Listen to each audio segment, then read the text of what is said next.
Pertanyaannya, apakah setiap burung kacer yang kalau kita berikan penjemuran dia langsung mangap, itu menandakan dia nggak mau dijemur, dia nggak bisa dijemur?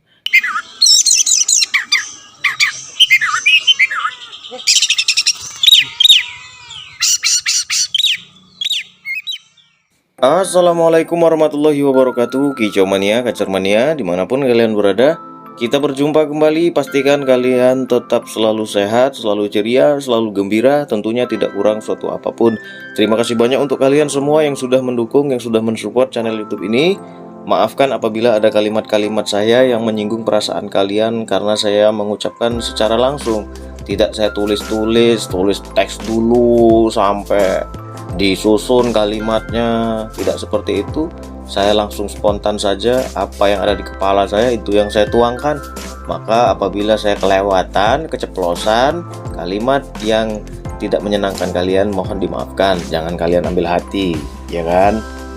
Seperti biasa, kalian siapkan dulu rokok dan kopi kalian. Rokok dan kopi saya sudah siap semua. Yang minum susu bagus, yang minum teh juga oke, yang minum air putih saja itu lebih baik untuk kalian. Yang minum Coca-Cola, Sprite, Fanta, waduh banyak sekali kalau mau disebutkan. Silahkan, monggo. Yang penting tidak memabukkan kalian semua. Pada kesempatan kali ini saya akan membahas satu pembahasan yang ditanyakan sama teman kita. Kita jawab pertanyaan lagi. Mudah-mudahan bisa bermanfaat untuk kita-kita Kacer Mania di seluruh Indonesia. Oke? Pertanyaan ini datang dari siapa ini? Nama akunnya Super Sticker. Mudah-mudahan Mas Super Sticker menyimak. Tanya Om. Oke. Apakah ada cicak lagi, suara cicak ini ngacau. Oh, panjang pula nih dianya. Oke, udah kabur dianya. Udah tak siram kopi. Mungkin dia ngiler lihat kopi saya kan. Tanya Om. Oke. Apakah setiap kacer kalau dijemur cepat mangap itu menandakan kacer tidak mampu? Tidak mampu apa tidak mau nih? Tidak mau dijemur walaupun bodi kecil, atau mangapnya PHP saja? Terima kasih. Oke.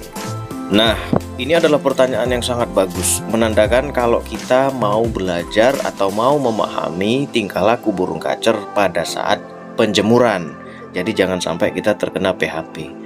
Ada burung kacer itu dijemur miring sana, miring sini, seolah-olah dia menikmati penjemuran. Tetapi ternyata bukan malah bagus, malah nggak bagus hasilnya. Ada kan yang seperti itu, seolah-olah miring, menikmatin penjemuran. Kita teruskan, ternyata kita tertipu. Ada juga burung kacer yang seolah-olah dia itu nggak mau dijemur. Tapi sebenarnya kalau kita berikan penjemuran, maka burung kacer ini akan berubah menjadi bagus. Ada juga yang seperti itu. Kemudian ada juga memang penjemuran kita berlebihan, dalam artian tidak dia butuhkan sama sekali. Burung kacer sudah mengalami dehidrasi, sudah kelihatan dari minumnya saja sudah boros, kotoran mencret-mencret, ya kan? Sang perawat masih memaksakan diri untuk memberikan penjemuran. Ya wajar saja burung kacernya semakin hancur. Oke, kita kembali ke pertanyaannya. Apakah setiap burung kacer yang kalau kita berikan penjemuran dia langsung mangap, itu menandakan dia nggak mau dijemur, dia nggak bisa dijemur? Oke, kita harus lihat dulu mangapnya itu seperti apa. Apakah cuman mangap saja? Apakah disertai sama teman-temannya? Sudah mangap, ngos-ngosan, ya kan? Gelabakan, seolah-olah mau keluar. Sudah itu tingkat yang paling tinggi, ini udah level stres nih, salto. Nah, dari sini kita bisa perhatikan burung kacer kita itu tingkah lakunya yang mana pada saat kita berikan penjemuran. Apakah cuman mangap saja, ya kan? Apakah mangap disertai ngos-ngosan, kemudian disertai dengan mau lari gelisah, kemudian disertai mau salto? Yang mana tingkah lakunya? Kalau burung kacer kita cuman mangap saja ketika kita berikan penjemuran, itu pertanda bagus, itu pertanda boleh kita teruskan. Apalagi kalau ketika burung kacer kita berikan penjemuran, dia mangap, kemudian 5 menit atau 10 menit berikutnya dia mulai mengeluarkan lendir. Ada kan? Mangap, nanti dianya ngucek-ngucek keluar lendir. nanti paruhnya dikoset-kosetin ke tangkringan. Ada kan yang seperti itu? Bahkan ketika burung kacer diberikan penjemuran, dia mangap, kemudian dia mengeluarkan lendir, dia koset-koset, dia ya gimana ya kalau mengatakannya, dia tuh kayak mau buang lendir itu, gerak-gerakin kepala dia, kemudian sampai lengket di bulunya, ada kan, di atas kepalanya. Kalau kalian pernah melihat burung kacer bocil, pada saat saya berikan penjemuran, pada saat dia berkicau itu keluar, itu sampai dia itu muncrat dari paruhnya, lendir-lendirnya. Itu menandakan kalau masih kurang penjemurannya.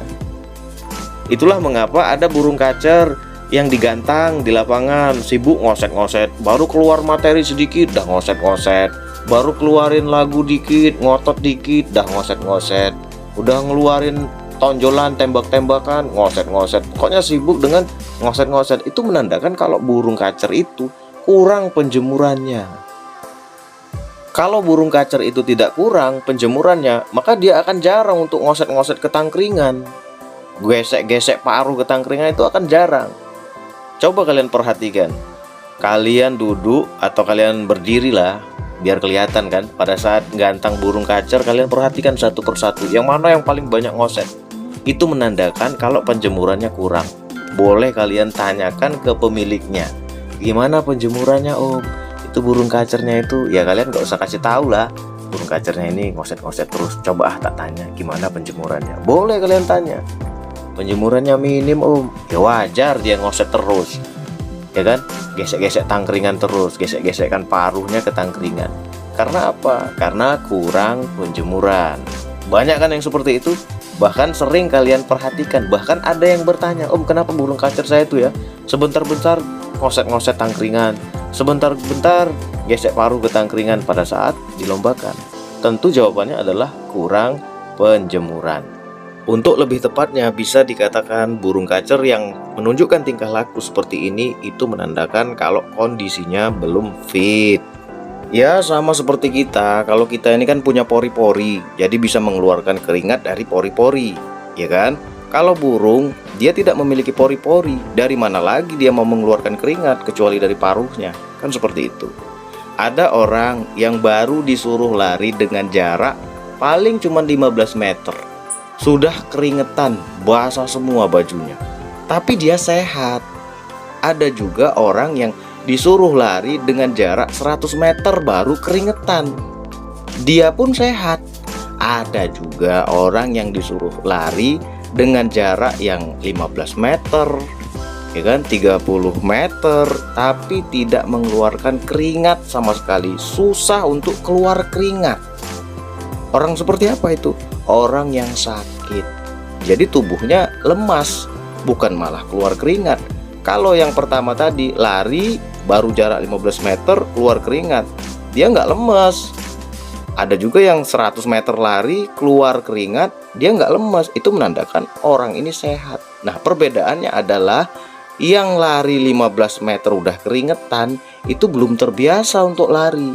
Jadi dia perlu yang namanya latihan bertahap, baru dia bisa bersaing dengan yang lari 100 meter baru keringetan. Kan seperti itu, bisa kalian pahami? Jadi pada saat kita memberikan penjemuran, maka kita harus amati lebih lanjut. Jangan kita cuman melihat dia itu mangap nih, burung kacer saya nih kayaknya nggak mau dijemur. Jangan seperti itu. Tetapi amati lebih lanjut apa yang dia lakukan berikutnya. Apakah dia itu mangap, kemudian dia ngos-ngosan, kemudian gelisah, kemudian salto, pontang-panting ke sana kemari, ya itu jelas burung nggak mau dijemur, ya kan? Tetapi kalau dia baru mangap, kemudian dia diam, mangapnya nggak gelisah, kemudian dia mengeluarkan lendirnya, itu bagus, teruskan saja dulu. Jadi kalau kita merawat burung kacer itu harus mau mengamati. Jangan cuman kita berikan jemur, sudah itu kita ini udah kayaknya nih setengah jam nih, ini kayaknya sudah 10 menit nih, ini kayaknya nih udah 2 jam nih, udah cukup penjemuran. Tidak seperti itu. Kita lihat tingkah lakunya, kita amati apa sih yang terjadi, bagaimana sih reaksi dia kita berikan penjemuran, ya kan? Jangan kita main langsung, wow mangap nih, udah angkat. Besok lagi jemur, waduh waduh waduh, mangap lagi, angkat. Ya kapan dia dapat topnya, ya kan? Kapan dia dapat fitnya? Baru mau enak udah dikasih angkat, baru aja dia itu mau sehat sudah diademin lagi. Ya kapan ketemunya burung kacer kita, ya kan? Kapan dia menunjukkan sesuatu yang berharga dari dia? Kapan dia menunjukkan dia yang sesungguhnya? Kan seperti itu. Kalau kita merawat burung kacer, apalagi burung kacer yang kita rawat ini kita peruntukkan untuk lomba, maka sama halnya kita sebagai pelatihnya dan burung kacer kita itu adalah atletnya. Jadi kita harus pinter-pinter memahami tingkah laku dia, ya kan? Kapan dia membutuhkan olahraga, kapan dia membutuhkan nutrisi yang banyak, kapan dia membutuhkan istirahat yang cukup. Nah, kita yang memanajemen itu baru bisa kita keluarkan atlet kita. Kemudian bagaimana dengan burung kacer yang bodi kecil Om, tapi dia nggak mau dijemur Om? Ya kita perhatikan tingkah lakunya seperti apa. Jangan sampai kita ketipu, ya kan? Jangan sampai kita itu kena PHP. Kita lihat tingkah lakunya. Ada perawatan kita atau perawat sebelumnya merusak dia. Burung kacer yang biasa tinggal di tempat yang panas, kemudian diberikan perawatan yang bikin adem dia, bikin manja dia. Ya wajar ketika kita berikan penjemuran dianya mangap, ya kan? Membutuhkan penjemuran. Ada bahkan burung kacer yang udah kelewatan manja, padahal dia biasa tinggal di tempat yang panas. Kemudian jatuh ke tangan kita rawat. Seolah-olah pada saat kita berikan penjemuran dia ini nggak mau dijemur, padahal dianya manja. Terus kita biarkan saja burung kacer yang manja ini, padahal kita peruntukkan untuk lomba. Ya tentu nggak akan bisa kepake burung kacer seperti ini, ya kan? Berarti kita yang harus memahami dia. Tingkah lakunya seperti apa? Seperti yang sudah saya katakan di awal-awal tadi. Mangapnya seperti apa? Apakah disertai dengan ngos-ngosan? Apakah disertai dengan kegelisahan? Apakah disertai dengan salto? Apakah ditunjukkan dengan minum yang boros setelah selesai kita berikan penjemuran? Apakah kotorannya jadi mencret? Di situ kan bisa kita perhatikan aspek-aspek yang memberikan kita petunjuk. Apakah perawatan kita ini sudah benar atau belum? Iya, jangan nunggu dia ngomong, Om saya udah nggak kuat lagi dijemur Om, ampun Om, udah Om, cukup Om, udah saya nggak sanggup lagi dijemur. Ya kapan dia ngomongnya, ya kan? Jadi tinggal kita yang melihat tingkah lakunya seperti apa, aspek-aspek yang menunjukkan atau mendukung pemahaman kita. Oh ini udah cukup penjemurannya, oh ini sudah kelewatan penjemurannya. Bisa kita perhatikan dari tingkah laku, gerak-geriknya, dari kotorannya, dari minumnya, dari makannya, dari mandinya. Oke, silakan kalian pahami, kalian kembangkan. Semoga info ini bermanfaat. Mohon maaf apabila ada kekurangan. Wassalamualaikum warahmatullahi wabarakatuh.